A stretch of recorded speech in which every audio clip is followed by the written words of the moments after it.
बोलिए विष्णु भगवान की जय।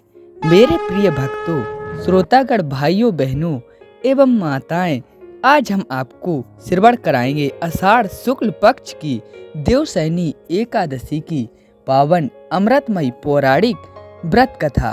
तो दोस्तों, हमारे चैनल को सब्सक्राइब करें और कमेंट में हमें राधे राधे जरूर लिखें। भक्तों, आइए अब हम सब मिलकर श्रवण करते हैं मंगलमयी विष्णु भगवान की देवशयनी एकादशी की पौराणिक कथा। भगवान बंसी वाले बोले, हे धर्मात्माओं, मैं श्रेष्ठ युधिष्ठिर, आषाढ़ मास के शुक्ल पक्ष की एकादशी का नाम देवशयनी है। ब्रह्मा जी ने नारद से कहा था, आज के दिन भगवान विष्णु को शयन कराया जाता है।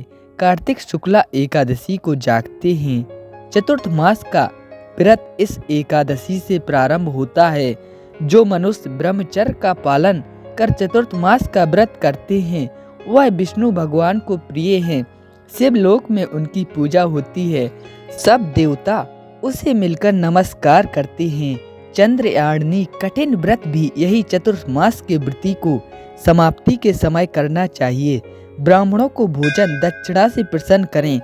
गौ का दान करें तो उत्तम है, नहीं तो गर्म वस्त्र का दान अवश्य करें।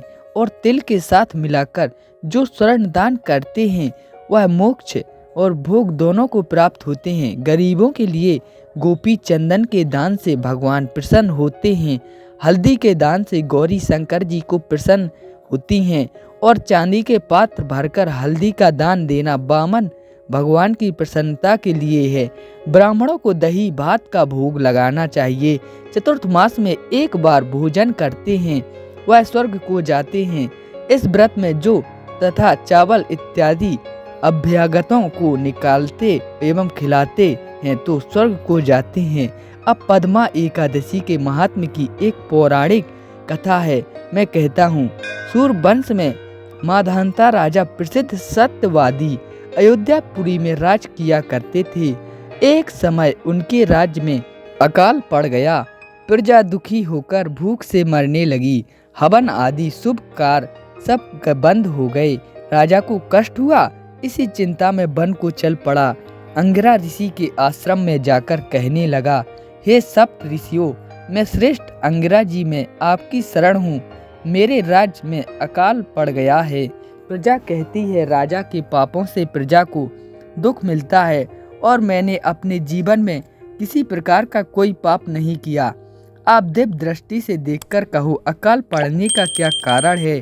अंगिरा मुनि बोले, सतयुग में ब्राह्मणों का वेद पढ़ना और तपस्या करना धर्म है, परंतु आपके राज्य में आजकल एक शूद्र तपस्या कर रहा है। शूद्र को मारने से दोष दूर हो जाएगा और प्रजा सुख पाएगी। मानधाता बोले, मैं उस निरपराध तपस्या करने वाले शूद्र को ना मारूंगा। आप इस कष्ट से छूटने का कोई और सुगम उपाय बतलाइए। ऋषिराज बोले, सुगम उपाय कहता हूँ, भोग तथा मोक्ष को देने वाली देवशयनी एकादशी है। इसका विधि पूर्वक व्रत करो। उसके प्रभाव से चतुर्थ मास तक वर्षा होती रहेगी। इस एकादशी का व्रत सिद्धियों को देने वाला तथा उपद्रवों को शांत करने वाला है। मुनि की शिक्षा से मानधाता ने प्रजा सहित पद्मा का व्रत किया और कष्ट से छूट गए। इसका महत्व पढ़ने या सुनने से अकाल मृत्यु का भय दूर हो जाता है। आज के दिन तुलसी का बीज पृथ्वी या गमले में बोया जाए तो महान पुण्य होता है। तुलसी की पवन से भी यमदूत भय पाते हैं। जिनका कंठ तुलसी माला से सुशोभित हो, उसका जीवन धन समझना चाहिए। बोलिए विष्णु भगवान की जय।